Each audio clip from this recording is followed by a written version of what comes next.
Nakumpirmang lihim na takot ni Diego na mapag-usapan na nilang tungkol sa pamilya ng dalaga. Bakit mo nga pala binilang painting ni Erin in the first place? Tanong ni Diego. Dahil ba sa kagandahan ng Isla del Cielo? Partly, ganun na nga ho. Pero ang main reason ay gusto ko sanang ibigay ang painting bilang regalo ko sa aking Auntie Marian. Mahilig ito sa paintings at may nabanggit ito sa akin na isang isla, an island paradise, ayon sa kanya, na kahit kailan ay hindi niya makakalimutan. So naisip kong iregalo sa kanyang painting ng Isla del Cielo. Parang jungle drum ang pagkabog ng puso ni Diego beneath his ribcage. Auntie Marian mo? Anong family name mo? Ang maiden name po niya ay Del Piero, pero ngayon ay Reyno na pagkatapos nitong mapangasawa ang Uncle Albert ko. Matagal na pinagmasdan ni Diego si Alexa, nang ipakilala ito sa kanila bilang Alexa Naval, ni minsan nang hindi sumagi sa isipan nito na Naval ang apelido ng asawa ni Sofia Del Piero. Kahit na nakilala nitong lalaki that summer of long ago. O marahil ay isa ito sa mga bagay na nakalimutan nito completely during his amnesia. Maraming mga bagay ang hindi na nagbalik sa alaala nito. Marian Del Fierro Reyno. Ulit ni Diego na tila isang dasal. Kumusta na ngayon ang auntie mo? Kilala po niyo si Auntie Marian? Of course. Alam mo ba, Alexa, na ang original owner ng islang ito ay ang mga Del Fierro. Binili ito ng Lolo Gavino mo para sa ina ni Marian. Iyon ang pagkakaalam ko. Kaya kayo nagkakilala ni Auntie? Dahil kayo ang naging caretaker ng islang ito that time? Hindi na pag-aari ng pamilya Del Piero ang isla nang dumating ako dito at magkakilala kami ng auntie mo. Ipinagbili daw ito ng papa nito sa kadahilanang hindi nito sinabi sa akin. Malungkot na ngumiti si Diego as memories kept flooding back. Matiim nitong tinitigan ng mukha ni Alexa. Alam mo bang mas kahawig mo ang auntie mo kaysa sa mama mo? Wala kayong pagkakahawig ni Sofia kahit kaunti. Natawa si Alexa. Hindi lamang po kayong nagsabi ng ganyan sa akin. Naitanong ko na ito sa mama ko at sinabi nitong napaglihian daw nito ang auntie ko nang ipinagbubuntis ako. Ganoon na nga siguro. Diego heard himself saying, although parang hindi ito makapaniwala sa paliwanag ng dalaga. Kumusta na ngayon si Marian? Hindi natandaan ni Diego na naitanong na nito ito kanina. Mabuti po, matagumpay sa kanyang law profession. Isa na itong hukom ngayon at abogado din ang Uncle Albert ko. May isa na silang anak, si Renzo. Lungkot at kasiyahan ang magkapanabay na nararamdaman ni Diego at labis na panghihinayang. At patay na kamong Lolo Gavino mo? Pumurmal si Alexa. Opo. Nagkasakit ba ito? O dahil sa old age? Isang malalim na buntong hininga ang pinakawalan ni Alexa. Nagpatiwakal po ito. Nagbaril ng sarili. My God. Nawala ng kulay ang mukha ni Diego. I'm sorry, Iha. I should not have asked. Okay lamang po, natural lamang naman ang tanong nyo. Pero kapansin-pansin ang matinding kalungkutan sa mukha ni Alexa. Mabuti pa ay magmerienda na tayo, ani ni Leonor, nang mahalata na nitong biglang nagkaroon ng tensyon sa ere. Nagluto ako ng ginataang bilo-bilo at may buko juice na malamig. Tena kayo sa kainan. Sabay-sabay nilang tinungo ang hapagkainan. Nang gabing yon habang tulog na ang lahat, nasa labas pa si Diego. Nakaupo ito sa bangkong nasa tabi ng boathouse. Lumabas si Leonor at lumapit sa asawa. May problema ka ba, Diego? May dapat bang problemahin si Erin tungkol kay Alexa? Bumuga ng hangin ng lalaki. Sa palagay mo ba magkasintahan ng dalawang yan? Sa tingin ko'y oo. Pero para sa akin ay pasado naman si Alexa. Mabait, maganda at galing sa isang buhay na pamilya. Hindi ba? Nagkibit balikat si Diego. Maliban sa pamangkin ito ni Marian Del Fierro. Ano ngayon? Mata pobre ang pamilyang ito, Leonor. Baka apihin lamang nila si Erin natin. Hindi naman tayo mahirap pa. Hindi ba sinabi mo kaya na nating bilhin ang islang ito? At may plano kang pagandahin ito. Inignora ni Diego ang tanong. Nang mapadpad ako sa inyong fishing village, hindi ba't nawasak ang sailboat na sinasakyan ko dahil may tinatakasan ako noon?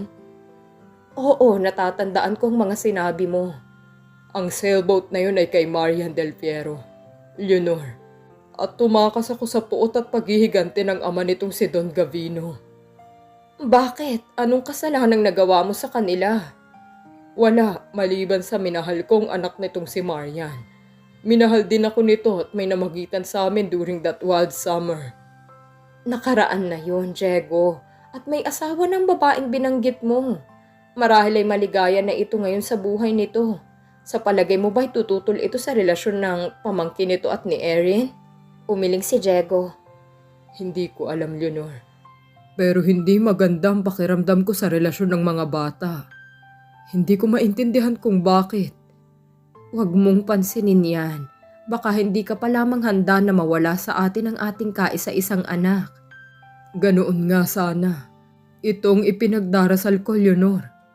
Huwag kang masyadong mag-alala. Erin is sensible enough to know what is right for him. Nang isinauli na rin ni Erin ang checking ibinayad ni Alexa sa painting ay sumingit si Diego. Ako lamang naman ang ayaw na ibenta ni Erin ang painting. Nito. At na-realize kong naging selfish ako. Sige, sa iyo na yung painting, iha. At nang makabili naman si Erin ng minimithi nitong equipment sa scuba diving. Salamat po, Mr. Villana. Ngayon ay hindi ko napoproblemahin ang ireregalo ko sa kaarawan ng paborito kong auntie. Masayang pasasalamat ng dalaga. Kinabukasan ay nagbalik na sa Maynila ang dalaga at kasama nito si Erin. Hindi pumayag ang lalaki na hindi nito ihatid ang nobya hanggang sa Maynila. Hindi nagtuloy sa hasyenda si Alexa. Sa bahay ng Auntie Marian siya inihatid ni Erin. Kinabukasan na kasi ang kaarawan ng abogada at gustong ibigay ni Alexa ang painting na regalo niya dito. Maluwang ang naging ngiti ni Marian nang ipakilala ni Alexa si Erin sa tiyahin. Kinamayan nito ng mahigpit ang lalaki. Invited ka sa birthday party ko bukas, iho. Anang mana ng gol. Bukas na tayo mag-usap ng husto, ha? Alam mo, kararating ko lamang galing sa Canada. Kami ng mister ko dahil nakasama ito sa isang lawyer seminars doon. Salamat po, attorney. Magalang na wika ni Erin. Darating po ako. Nang idaos ang birthday party ni Marian, napakaraming bisita sa malapalasyong tahanan ng mag-asawa. Hindi malaman ng abogada kung sinong uunahing kausapin sa dami ng kaibigang bumati dito. So hindi na naman ito nagkaroon ng panahong magkausap ng maayos si Erin na dumalo sa party at nagregalo ng katutubong kwintas na yari sa mga seashells ng Isla del Cielo. Si Diego pa nga ang gumawa nito. Isa sa binubuong negosyo ng mga parents ng lalaki ang paggawa ng novelties mula sa mga puka shells na nakukuha sa dalampasigan ng isla. Marami na silang binabagsakan ng mga ito at binabalak nilang mag-export ng mga ito balang araw. Gabi na nang umalis ang pinakahuling bisita at dahil sa pagod ay nakatulog agad ang may kaarawan. Halos hindi na makuhang magpalit ng damit ito. Pagod na pagod ang auntie mo at may jet lag pa ito. Ani ni Albert. Palagay ko'y hindi makakapasok agad at kailangan magpahinga ito ng mga ilang linggo pa. Dapat lang, Uncle. Mukhang ang pagod na pagod si Auntie. Okay yung Prince Charming mo ah. Puna ni Albert.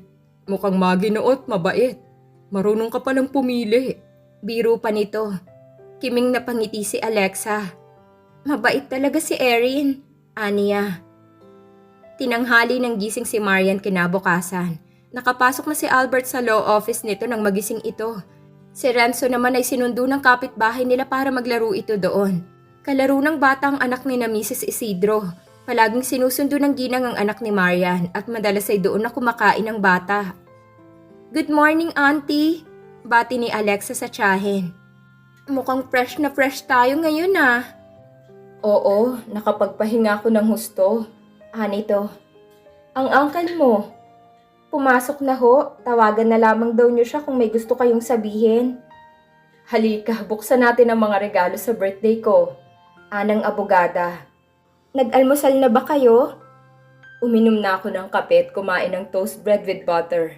Alam mo namang light lamang ang breakfast ko. Kaya mukha pa kayong dalaga, hindi tulad ni Mommy, walang kontrol sa pagkain. Kaya hayon, tumataba na. Dumadami ng mga bilbil nito. Masarap talagang kumain ng Mommy mo kahit noong dalaga pa ito. Natatawang saad ni Marian. Nagsimula na silang magbukas ng mga regalo. Panay magaganda at mamahalin.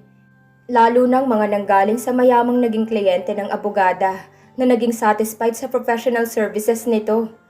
Nasaan na nga pala yung regalo sa akin ng boyfriend mo? Tanong ni Marian. Napansin kong kwadro ito at medyo malaki. Sa hula ko yung painting ito. Pintor si Erin, hindi ba? Tumango si Alexa. Sigurado akong magiging sorpresa sa'yo to, Auntie. Kapag nabuksan mo na to at saka ikikwento sa'yo ang ilan pang mga sorpresang may kaugnayan sa painting na to. I'm getting excited and curious. Anang abogada. Buksan na natin ang regalo. Dinala ni Alexa ang nakabalot ng gift wrap na painting na nakasandal sa isang sulok ng living room. Hindi magkanda tutong hiniklas ni Marian ang gift wrap nito.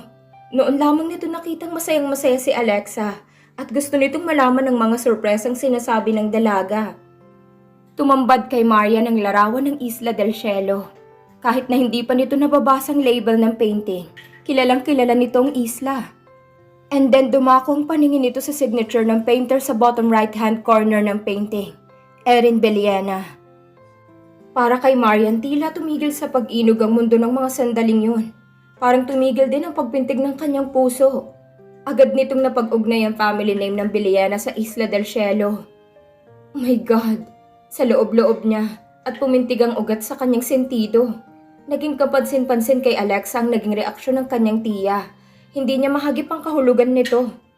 Pero, nagulat ka no? Nakangiting wika ng dalaga. Alam mo bang dyan nakatira si Erin at ang mga parents nito? Nagbakasyon ako doon ng 2 linggo habang nasa Canada kayo ni Uncle. Ang ganda ng lugar, parang paraiso, Auntie. Pero alam mo naman ito, hindi ba?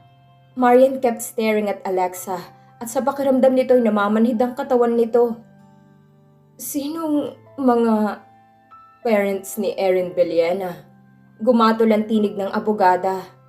Ang father nito ay si Mr. Diego Beliena at Leonor ang pangalan ng ina nito. Sinabi nga pala ni Mr. Beliena na ang lolo Gavino daw ang original na may-ari ng Isla del Cielo. At siya nga pala, pinakakamusta ka nito? Sinabi kong may asawa ka na at isang anak. Nangunot ang noo ni Alexa. Sa tingin ko, niligawan ka nito noon, hindi ba, Auntie? Hindi makakibo si Marian. Alam niyang nag-ibang kulay ng kanyang muka dahil nakatitig sa kanya si Alexa. Is something wrong, Auntie? Tanong ng dalaga. You look suddenly sick. Siguro may jet lag pa ako. Bigla kasing sumakit ang ulo ko eh.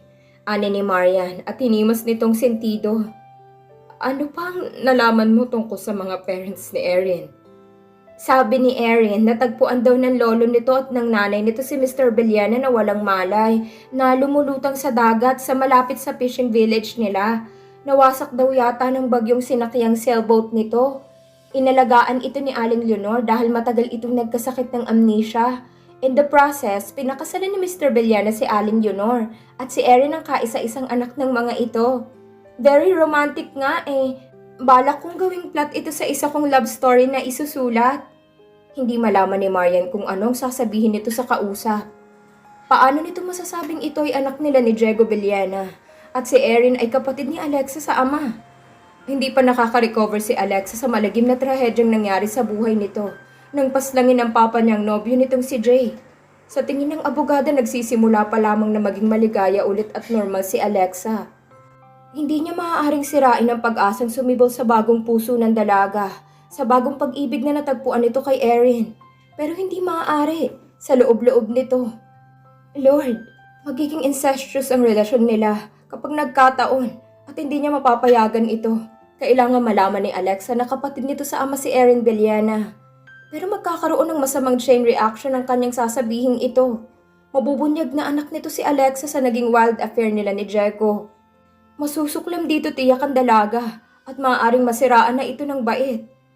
Taking into consideration the traumatic experience she suffered. Kailangan maging maingat si Marian.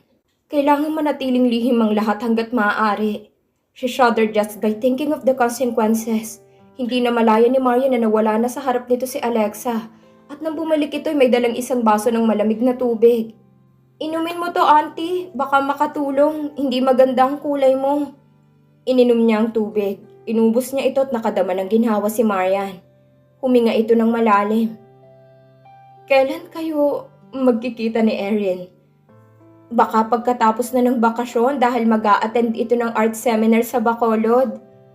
Mabuti na lamang, naisip ni Marian. Magkakaroon siya ng panahon para makabuelo at makahanap ng tamang solusyon para sa mabigat na problemang kinakaharap. Sa ngayon, kailangan nitong makausap si Albert.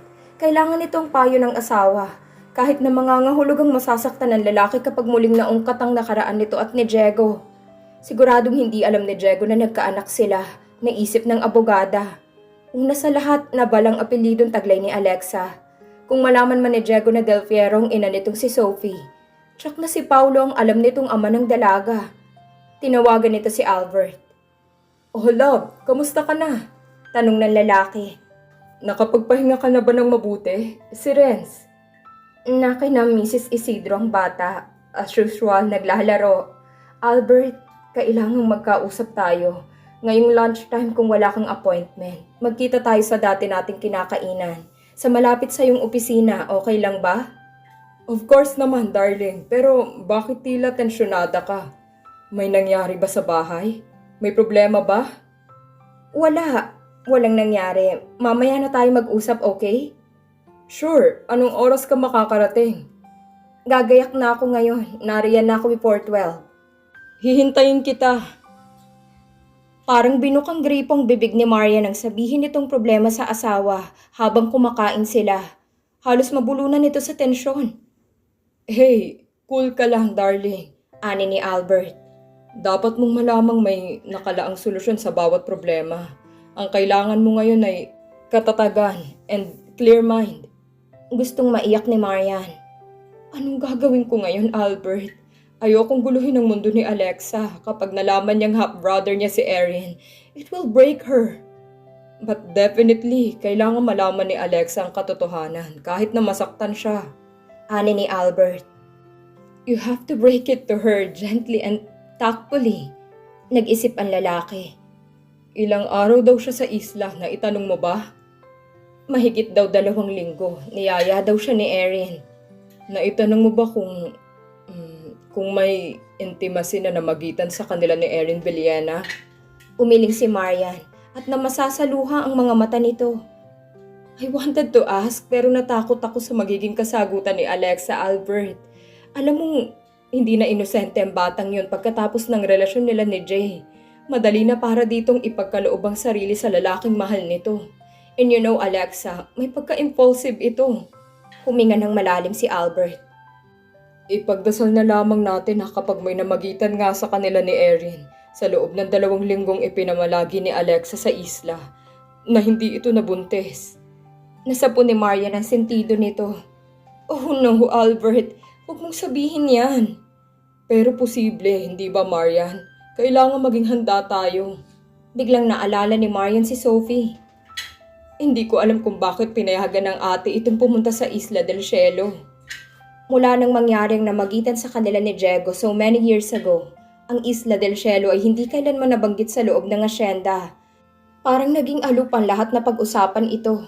Nagkaroon ng secret understanding ang bawat miyembro ng pamilya Del Fierro na ililibing sa limot ang isang tila naging salot sa kanila.